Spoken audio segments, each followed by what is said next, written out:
यहाँ पे एक RK कंस्ट्रक्शन नाम की पहले कंपनी आई थी, एक A to Z कंपनी आई थी नगर पालिका के माध्यम से।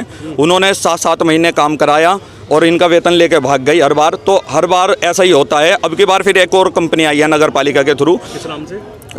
उसका नाम नहीं पता है, लेकिन वार्ड में से कूड़ा उठा रहे हैं वे डोर टू डोर। ये लोग पहले से ही काम करते हैं वहाँ पे A to Z के ही टाइम से। तो हर बार इनके साथ ऐसा ही होता है, कंपनी आती है, पैसे लेकर भाग जाती है। और अब की बार हम इसका पूर्ण जोर से विरोध करते हैं। अब की बार हम मुजफ्फरनगर शहर में कंपनी नहीं चलने देंगे। अगर ये कंपनी चलती है तो अधिकारी को हम ज्ञापन भी कई बार दे चुके हैं। अगर ये वाली कंपनी अब की बार चली, अगर हमें पता नहीं चला, अधिकारी ने बताया नहीं इसके बारे में कि चलती है या नहीं चलती है, तो अब की बार हम जोरदार आंदोलन कर देंगे। और चाहे हमें वो गाड़ी रोकनी पड़ो बीच में, चाहे हमें पुलिस से डंडे खाने पड़े, चाहे हमें जेल जाना पड़े, लेकिन अब की बार हम वो कंपनी चलने नहीं देंगे। हम आर पार की बात करेंगे। जो कंपनी है जिसमें वो कर्मचारी रखे गए, वो यहाँ लोकल के हैं कि बाहर के हैं? जो कर्मचारी हैं वो है तो लोकल के ही, लेकिन जो वे कर्मचारी हैं वे तो कहीं और काम करते थे पहले। ये लोग तो बेचारे शुरू से वहीं पे काम कर रहे हैं। इन्होंने वे घर इकट्ठा करे हैं जहाँ से कूड़ा उठाते हैं ये लोग। तो ये सरासर बिल्कुल अत्याचार हो रहा है, शोषण हो रहा है वाल्मीकि समाज पे, जो कि वाल्मीकि समाज अब की बार बर्दाश्त नहीं करेगा।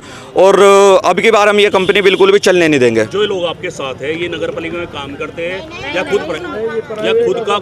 ये खुद का ही ऐसा ना, जब A to Z कंपनी जब आई थी तो ये लोग उसमें लगे हुए थे। कंपनी बिना बताए कुछ भाग गई, इन्हें 7-7 महीने का वेतन लेके।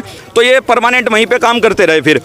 और जब से ये काम कर रहे हैं अपना, इन्होंने और भी घर पकड़े हैं बेचारों ने, और भी घर बांधे हैं। कंपनी आने से इन लोगों के बेरोजगारी बढ़ेगी? जी, बेरोजगारी बढ़ेगी इनके। और इन्हें जो है अपना इन्हें अपना अभी पेट पालना मतलब मुश्किल हो रहा है बहुत ज़्यादा। तो हम अब की बार ये चाहते हैं कि शासन प्रशासन DM साहब से ये रिक्वेस्ट करते हैं कि ये कंपनी ना चलने दी जाए। और अगर ये कंपनी चलती है तो हम आंदोलन करेंगे, चाहे रोड जाम करेंगे, चाहे हमारे पे मुकदमे हो जाओ, हम इससे पीछे नहीं हटेंगे अब की बार बिल्कुल भी। पिछली बार भी हमारे पे मुकदमे हुए हैं उसी बात को लेके, हमने उसका भी विरोध किया था, लेकिन उसमें भी कुछ कार्रवाई नहीं हुई।